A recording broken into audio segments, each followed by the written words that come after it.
కొత్తగూడెం జిల్లా కేంద్రంలోని CPI MLA Kunamneni camp కార్యాలయం బీఆర్ఎస్ పార్టీ కార్యకర్తలు ముట్టడించారు. జిల్లాలో ప్రధాన రోడ్లు గుంతలతో అధ్వానంగా మారిన అనేక ప్రమాదాలు జరుగుతున్న కాంగ్రెస్ ప్రభుత్వం పట్టించుకోవడం లేదని ఆగ్రహం వ్యక్తం చేశారు. బీఆర్ఎస్ నేతలు అధికారం కోసం అడ్డగోలుగా హామీలు ఇచ్చి గద్దెనెక్కిన కాంగ్రెస్ ప్రజా సమస్యలను గాలికి వదిలేసిందన్నారు. ప్రధాన ప్రతిపక్ష పార్టీగా ప్రజల పక్షాన ఈ ప్రభుత్వాన్ని ప్రశ్నిస్తామన్నారు. మన డిజిటల్ క్యాంపెయినింగ్ ప్రభావంతో ఇప్పుడు కాంగ్రెస్ ప్రభుత్వం గుంతలు పుడుతోందని, జిల్లాలోని అన్ని రహదారులు బాగయ్యే వరకు తమ పోరాటం ఆగదని స్పష్టం చేశారు.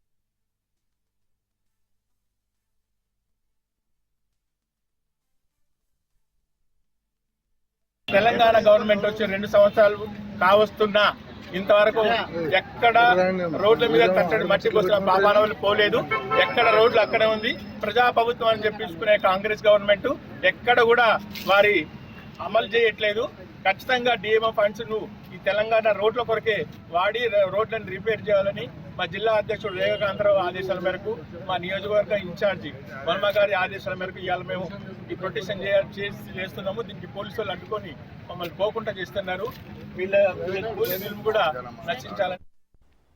సీఎం రేవంత్ రెడ్డికి పుట్టినరోజు శుభాకాంక్షలు వెల్లువెత్తుతున్నాయి. ప్రధాని Narendra Modi, west Bengal CM Mamata Banerjee, Punjab governor gulab Chand Kataria, పలువురు రాజకీయ ప్రముఖులు రేవంత్ కు పుట్టినరోజు శుభాకాంక్షలు తెలిపారు. రేవంత్ కు ఆ దేవుడు ఆరోగ్యం, దీర్ఘాయుష్ను ప్రసాదించాలని ప్రధాని మోడీ ఆకాంక్షించారు. కాంగ్రెస్ అగ్రనేతలు సోనియా గాంధీ, రాహుల్ గాంధీ ఫోన్ చేసి సీఎంకి పుట్టినరోజు శుభాకాంక్షలు తెలిపారు.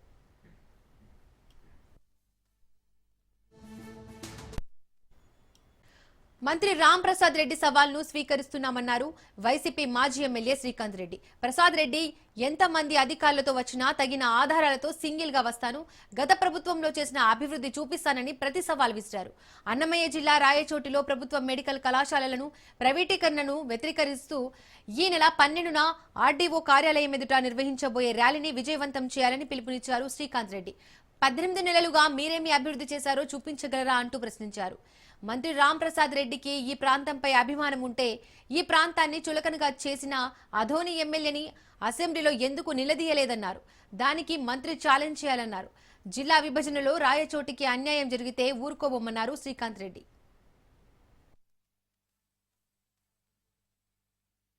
వ్యాప్తంగా పార్టీ ఓటమి చెందినప్పుడు, రాయచోటిలో స్వల్ప మెజార్టీతో నేను ఓడిపోయినటువంటి 15 నిమిషాల్లో బయటకు వచ్చి నేను ఎటువంటి సందేశాన్ని ఇచ్చానో మీ దగ్గర రికార్డింగ్ కూడా ఉంటుంది. ఓడిపోయినటువంటి 15 నిమిషాలలోనే నేను ఏ రకమైనటువంటి భాష మాట్లాడాను, ఏ రకమైనటువంటి శ్రేయస్సు కోరుకున్నాను అన్నటువంటి మాటలు ప్రస్తుతాన్ని అడ్రస్ చేసిపోయాను.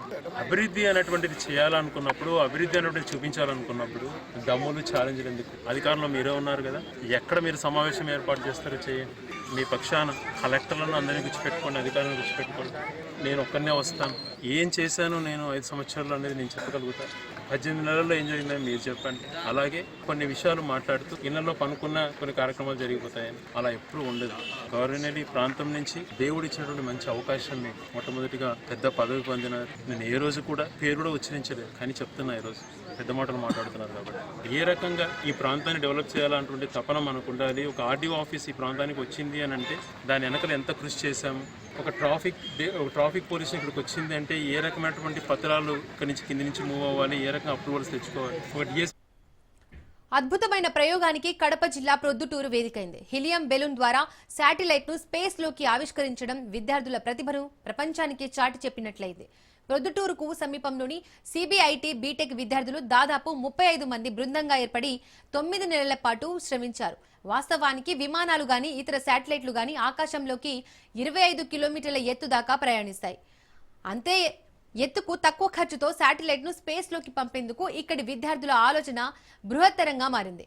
కళాశాల యాజమాన్యం సహకారంతో ఏరో లాంచ్ ఇండియా నేతృత్వంలో సిబిఐటి కళాశాల విద్యార్థులు ఈ ప్రయోగాన్ని విజయవంతంగా పూర్తి చేశారు.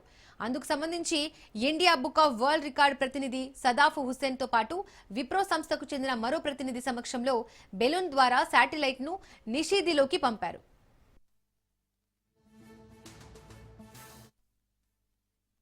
సిబిఐటి క్యాంపస్ లో ఒక అద్భుతమైనటువంటి కార్యక్రమం జరిగింది. ఏరో లాంచ్ కార్యక్రమం. హీలియం బెలూన్ ద్వారా శాటిలైట్ ని స్పేస్ లేక్ పంపించడం జరిగింది. ఇది సిబిఐటి విద్యార్థులు దాదాపు 35 మంది ఒక టీమ్ గా ఒక కార్యక్రమాన్ని అనుకోవటం, ఆ కార్యక్రమాన్ని దిగ్విజయంగా ఏరో లాంచ్ ఇండియా వారి సహకారంతో ఇండియన్ బుక్ ఆఫ్ రికార్డ్స్ వారిని కూడా ఇన్వైట్ చేయడం జరిగింది. వారు కూడా ఇందులో దీన్ని ఎన్రోల్ చేసే ప్రయత్నం చేస్తున్నారు. ఈ ప్రయోగం ద్వారా ముఖ్యంగా స్పేస్ లో దాదాపు ఈ శాటిలైట్ 25 to 35 కిలోమీటర్స్ స్పేస్ లో ఉండి అక్కడ ఉన్నటువంటి ఓవరాల్ గా అట్మాస్ఫియరిక్ వాటికి సంబంధించి హ్యూమిడిటీ కానీ లేకపోతే అక్కడ ఉన్నటువంటి ఓవరాల్ గా మొత్తం వాతావరణంలో ఉన్న పరిస్థితులన్నింటినీ అధ్యయనం చేయడానికి ఇది ఉపయోగపడుతుంది. వాటి ద్వారా ఫర్దర్ కొంత రీసెర్చ్ కు వాటన్నిటికీ హెల్ప్ అయ్యే విధంగా ఇది ఉపయోగపడే అవకాశం ఉంది. ఈ ప్రాంతంలో ఉన్నటువంటి ఆ వాతావరణ పరిస్థితులు వీటన్నిటి కూడా గమనించడానికి అవకాశం ఏర్పడుతుంది.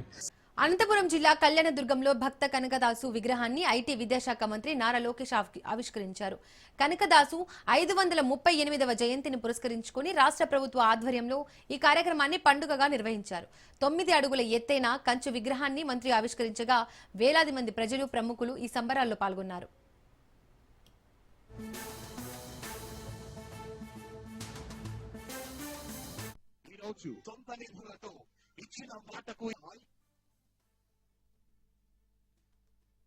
ఏకంగా ప్రభుత్వ పండగ ఈ రోజు నుంచి మనం నిర్వహించుకుంటాం జరుగుతుంది.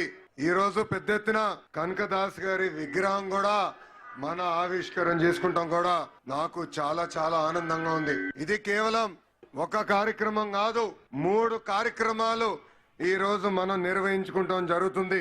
కనకదాస్ గారు ఆయన రాసిన గొప్ప పాటలతో ఏకంగా కృష్ణుని కూడా తన వైపుని తిప్పుకున్నారు. ప్రజల్లో ఏకంగా దైవ భక్తిని పెంచారు మన కనకదాసు గారు. ప్రజల్లో చైతన్యం తీసుకొచ్చారు. ఏకంగా ఆయన జీవితాన్ని ప్రజల కోసం అంకితం చేస్తాం జరిగింది. చిన్న వయసులో అద్భుతంగా చదివి సైన్యంలో చేరి ఏకంగా యుద్ధాల్లో కూడా ఆయన పాల్గొనడం జరిగింది. దాని తర్వాత భక్తికి ప్రజలకి ఆయన అహర్నిశలు సేవ చేస్తాం జరిగింది. ఒకరోజు కనకదాసు గారి గురు నీకు మోక్షం పొందాలా లేదా అని అడిగినప్పుడు ఆయన ఒక్క మాటే చెప్పారు, ఏ రోజైతే మనకి అహంకారం తగ్గుతుందో ఆ రోజే మనకి మోక్షం దొరుకుతుందని చెప్పిన గొప్ప వ్యక్తి కనకదాసు గారు. కనకదాసు గారి జీవితం మనందరికి ఒక స్ఫూర్తి. ఆయన చూపించిన మార్గం సమాజానికి ఒక ఆదర్శంగా నిలబడుతుంది. ఉమ్మడి అనంతపూర్ జిల్లాకి మా కుటుంబం చాలా రుణపడి ఉంటుంది. విశ్వవిఖ్యాత నట సార్వభౌమ స్వర్గశ్రీ నందమూరి తారక రామారావు గారిని 3 సార్లు గెలిపించి శాసనసభకు పంపించింది అనంతపురం జిల్లా. నా మామ నందమూరి హరికృష్ణ గారిని ఒక్కసారి గెలిపించి శాసనసభకి పంపించిన పుణ్యభూమి అనంతపురం జిల్లా. ఇంకొక మామ కూతురిచ్చిన మామ నా ఒక్కడికే ముద్దుల మామయ్య మీ అందరి బాలయ్య అని కూడా 3 సార్లు హ్యాట్రిక్ గా గెలిపించి శాసనసభకి పంపించిన గొప్ప నేల అనంతపురం నేల. ఈ నేలకి మేము ఎంత చేసినా తక్కువే. మా జీవితాంతం మీకు రుణపడి ఉంటామని ఈ సభాముఖంగా మీ లోకేష్ మీకు హామీ ఇస్తున్నారు. తిరుపతి జిల్లాలో డిప్యూటీ సీఎం పవన్ కళ్యాణ్ పర్యటించారు. పర్యటనలో భాగంగా మామండూరు అటవీ ప్రాంతంలో మొక్కలు నాటారు. అనంతరం మంగళం రోడ్డులోని గిడ్డంగిని పరిశీలించనున్నారు. ఎర్రచందనం అక్రమ రవాణా ఇతర అంశాలపై దృష్టి సారించారు. ఎర్రచందనం చెట్లతో పాటు అటవీ ప్రాంతాల్లో ఉన్న మొక్కలు, చెట్ల సంరక్షణ, తీసుకోవాల్సిన జాగ్రత్తలపై ఆయన అధికారులతో చర్చించారు.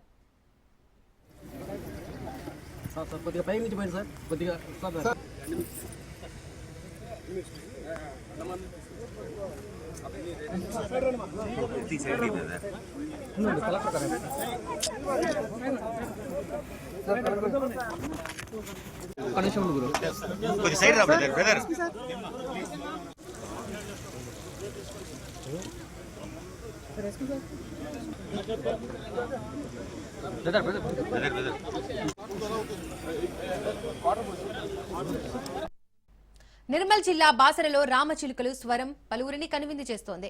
వేద భారతి పీఠం ఆధ్వర్యంలో శ్రీ వేదం జై శ్రీ వేదం కార్యక్రమాన్ని ఘనంగా నిర్వహిస్తున్నారు. వేద పాఠశాలలో వేద మూలానికి ఇదం జగత్ అన్నట్లుగా రామచిలుకలు స్వరం కలిపాయి. జై శ్రీ వేదం అంటూ రామచిలుకలు పలుకుతున్న తీరు పలువురిని ఆశ్చర్యపరుస్తోంది. సాంస్కృతిక ఉపాధ్యాయులు గురుచరణ్ వేద యుక్తమైన స్వరంను అనుకరిస్తూ ఉండగా మానవుల మాదిరి చిలుకలు సైతం పలుకుతున్నాయి. చూసిన జనాలు వింతగా భావిస్తున్నారు.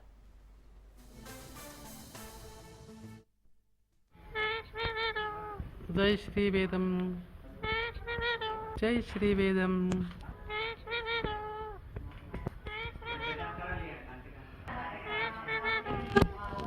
जय श्री वेदम जय श्री वेदम जय श्री वेदम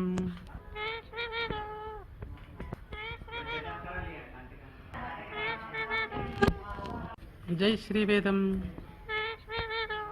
जय श्री वेदम जय श्री वेदम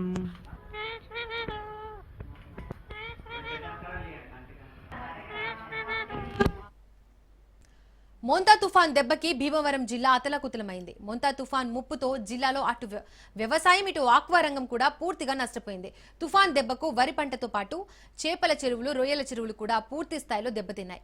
దీంతో తమకు నష్టపరిహారం అందజేయాలని ఆక్వా రైతులు కోరుతున్నారు.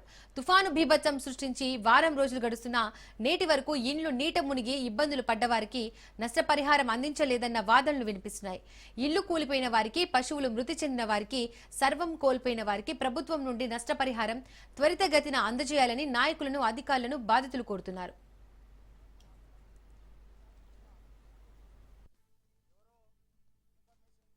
రకాలుగా కూడా ఏర్పాటు చేసే విధంగా జాగ్రత్తలు తీసుకుంటాం.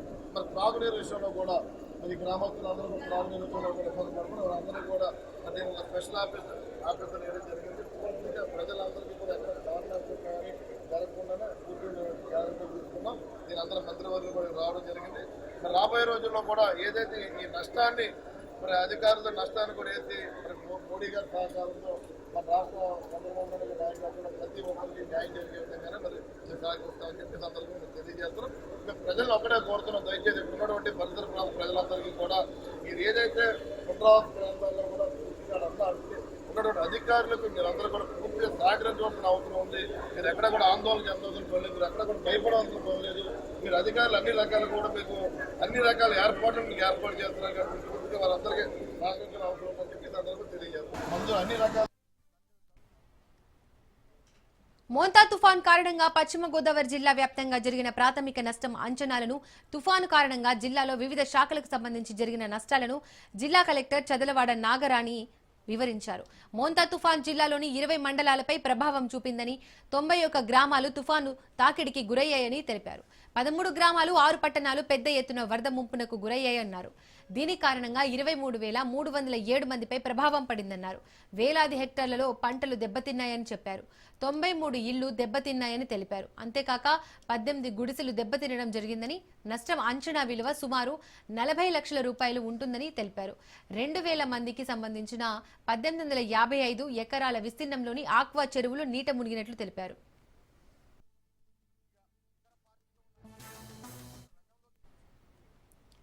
జిల్లా వ్యాప్తంగా 58 రహదారులు, 278 కిలోమీటర్ల మేర దెబ్బతిన్నాయని జిల్లా కలెక్టర్ తెలిపారు.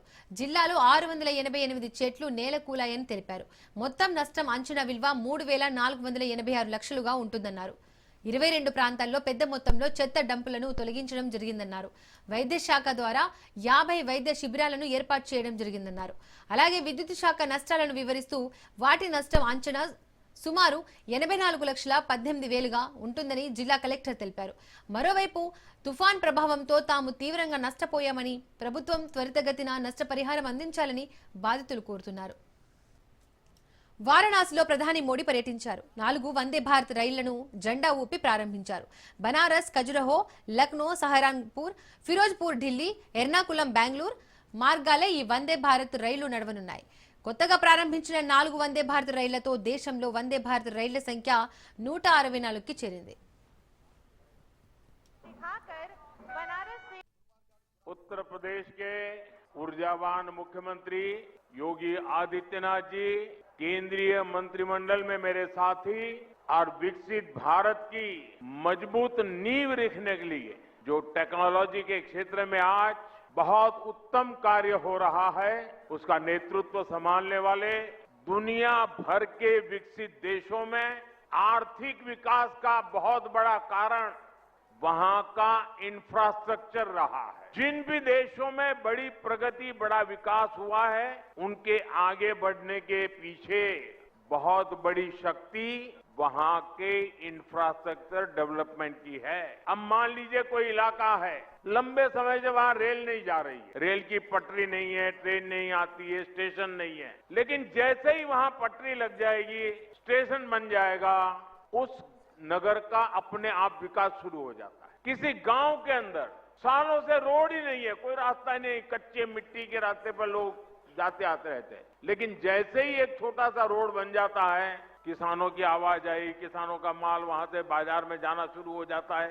मतलब इंफ्रास्ट्रक्चर यानी बड़े बड़े ब्रिज, बड़े बड़े हाईवे, इतना ही नहीं होता है, कहीं पर भी जब ऐसी व्यवस्थाएं विकसित होती है तो उस क्षेत्र का विकास शुरू हो जाता है। जैसा हमारा गांव का अनुभव है, जैसा हमारे कस्बे का अनुभव, जैसा हमारे छोटे नगर का अनुभव है, वैसा ही पूरे देश का भी होता है। कितने एयरपोर्ट बने, कितनी वंदे भारत ट्रेनें चल रही हैं, दुनिया के कितने देशों से हवाई जहाज आते हैं, ये सारी बातें विकास के साथ जुड़ चुकी है।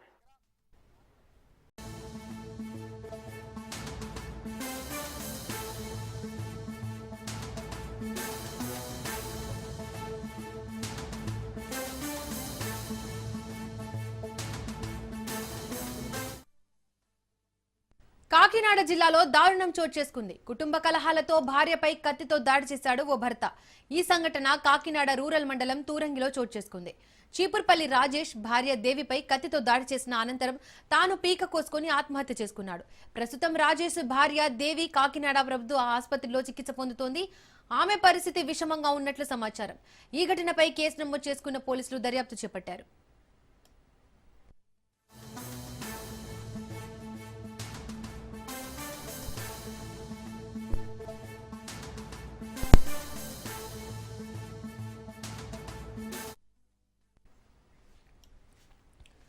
కాకినాడ జిల్లాలో దారుణం చోటు చేసుకుంది. కుటుంబ కలహాలతో భార్యపై కత్తితో దాడి చేశాడు ఓ భర్త. ఈ సంఘటన కాకినాడ రూరల్ మండలం తూరంగిలో చోటు చేసుకుంది. చీపుర్పల్లి రాజేష్ భార్య దేవిపై కత్తితో దాడి చేసిన అనంతరం తాను పీక కోసుకుని ఆత్మహత్య చేసుకున్నాడు. ప్రస్తుతం రాజేష్ భార్య దేవి కాకినాడ ప్రభుత్వ ఆసుపత్రిలో చికిత్స పొందుతోంది. ఆమె పరిస్థితి విషమంగా ఉన్నట్లు సమాచారం. ఈ ఘటనపై కేసు నమోదు చేసుకున్న పోలీసులు దర్యాప్తు చేపట్టారు.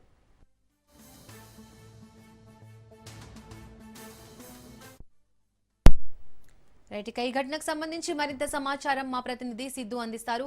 సిద్ధు, భార్యను మెడ కత్తితో కట్ చేసి తాను కూడా ఆత్మహత్య చేసుకోవడానికి కారణాలేంటి? పోలీసులు ఏం చెప్తున్నారు? ప్రభుత్వ ఆసుపత్రికి తరలించారు. ఆవిడ పరిస్థితి ప్రజెంట్ అయితే ఇష్టమని చెప్పొచ్చు. అది అనంతరం తాళరేవు మండలం పటవల గ్రామంలో చెందిన రాజేష్ అనే వ్యక్తి టీక్ కోసుకుని తను ఆత్మహత్య చేసుకున్నాడు. అయితే అతను చనిపోయినట్టుగా తెలిసింది. అతని భార్య అయితే మాత్రం కాకినాడ జీహెచ్లో అయితే చికిత్స పొందిందని చెప్పొచ్చు. అయితే దీన్ని దర్యాప్తు చేస్తే పోలీసులు అయితే కేసు నమోదు చేశారు. దీపు